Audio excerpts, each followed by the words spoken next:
Mrs. TZ, The Compass, vijana ambao wamejikwamua kutoka chini.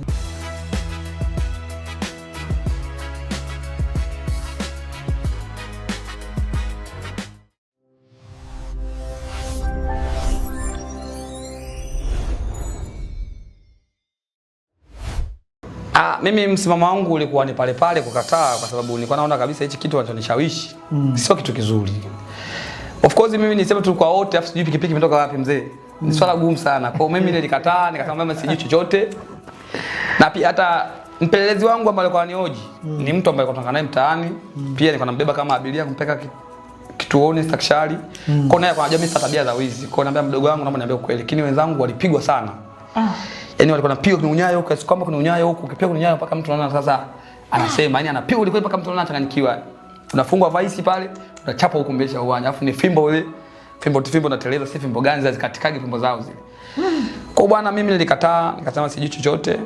Mwisho siku nilipewa mzamana, upelelezi ukaendelea. Na baada ya hapo mimi nikaonekana sina hatia yoyote. Na hapa ushauri vijana wenzangu wapambanaji, tusipende maisha fulani ya rahisi. Ni kwamba tufocus sana na kuinvest sana katika vitu ambavyo tunavifanya vya maana. Yaani udalali, ukiwa dalali, swala la polisi ni la kawaida. Sio dalali mpaka ni mtu ameiba, labda mtu ambaye ukienda polisi mpaka mtu umeiba, labda umekamata labda na bidhaa umeiba za mtu, hapana. Mtu anaweza kuta chombo anauza lakini kile chombo ukijui. Kwa hiyo tuwe makini kukagua vyombo vya moto. Hakikisha usajili unaosoma kwenye kadi ile ya pikipiki. Sasa hivi of course serikali imetusaidia, wametupa miundombinu mizuri. Kadi ya pikipiki unaiona online. Kwa hiyo tuwe makini sana na kuuza vyombo vya moto na tujifundishe, tuwe tuna subira na riziki. Ukiwa unataka kwa pupa utakosa vyote. Nipo kama Busu, tukio moja kuomba siwezi kulisahau ambalo mpaka natoka, sababu nilikuwa na akiba nyumbani. Akiba yote iliisha. Kiasi kwamba ni mke wangu anakuja polisi pale. Nikimchungulia kunirudisha fani vidogo vidogo, unachungulia juu ile kama mtu anakuja kuangalia mgeni maybe dance, ndio.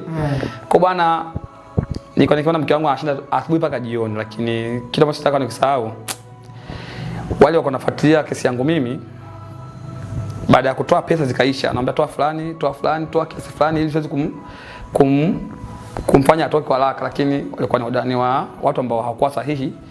Lakini baadaye kabisa wakamtaka kimahusiano kwamba bana naomba leo tulale wote ili aweze kutoka mume wako, lakini naye akasamia msimamo wake ule.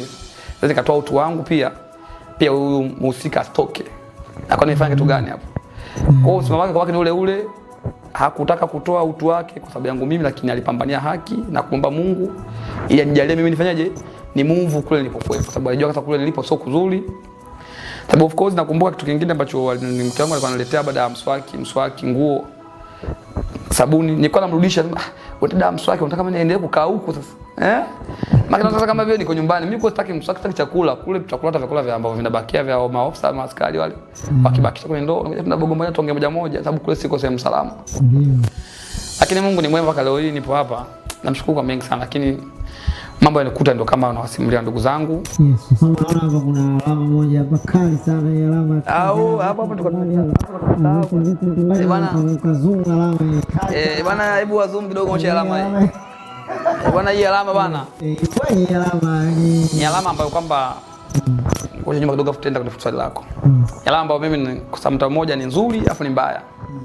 Ni nzuri nikisema labda nikitembea katika makundi fani ya ajabu tukutu yale, basi mimi naonekana mwamba ni ile unajua.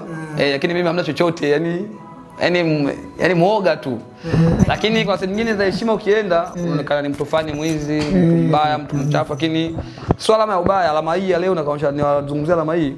Nilipata ajali 2014 mwishoni, kipindi ambacho naanza bodaboda Dar es Salaam.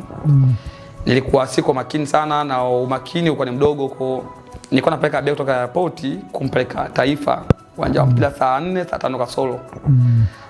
Paka nafika Tazara kabla ya flyover. Kwa ile tukio pale nilipata ajali pale Tazara pale. Yaani tuko njiani, yule mtu bwana napigiwa simu na ndugu zangu wa bodaboda airport. Bwana huyo mtu ulombeba sio mtu mzuri. Maki hata kama ningefanikisha nisingepata ajali, alikuwa anaenda kunimaliza. Kwa hiyo anakuwa kodi watu anaenda kuwaibia. boda. Kaifia Tazara pale Mungu na sijaangalia vizuri, kuangalia taa vizuri kwa sina uzoefu sana. Katika kuingia tu lori ndoka Buguruni kuja Tazara pale karibia na Balesa ndio likaweza kutupitia. Hata yule abiria alitupush abiria katika pressure akaruka. Aliporuka basi likamkanyaga likamalizia. Lakini mimi ilinisukuma pembeni katika msingi. Nimejikuta niko polisi Chang'ombe usalama. Kwa alama hii ni alama ya kudumu na ni alama ambayo ni ya historia katika maisha yangu ambayo ya utafutaji. Ni kwamba nina mwana moja au mbili mpaka leo hii imetokea alama hii. I say namshukuru Mungu. Niliumia sehemu nyingi sana, sehemu nyingi mkononi hapa. Niliumia sana sehemu nyingi kama hapa. Kuna alama kabisa hapa chuma ilinigosha hapa. Kwa sikukata tamaa, kaendelea kupambana mpaka leo hii nipo hivi, lakini namshukuru Mungu kwa hapa nilipo na nilipotoka. Ili ni kwa watu wote, sio kijana peke yake. Unapotoka kijijini kwenu kuja mjini kutafuta maisha, fuata kichokuleta. Tamaa sio nzuri na usitamani cha mtu. Brother utaacha ndala. Usitamani cha mtu, heshimu cha mtu. Thamini 1000 yako, 10,000 achana nayo. Kwa vijana wenzangu tupambane usiku na mchana. Hamna mafanikio rahisi na mpaka leo hii tumefikia tupo hivi.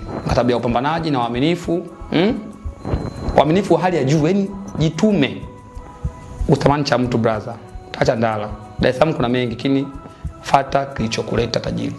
Leo tunazungumzia masuala ya fursa za mtaani. Tunaweza kumsikia kijana mwenzetu ni tu wakati lakini ana mafanikio makubwa. Sisi mafanikio ameshapata. Pambana kwa mtu, usikate tamaa.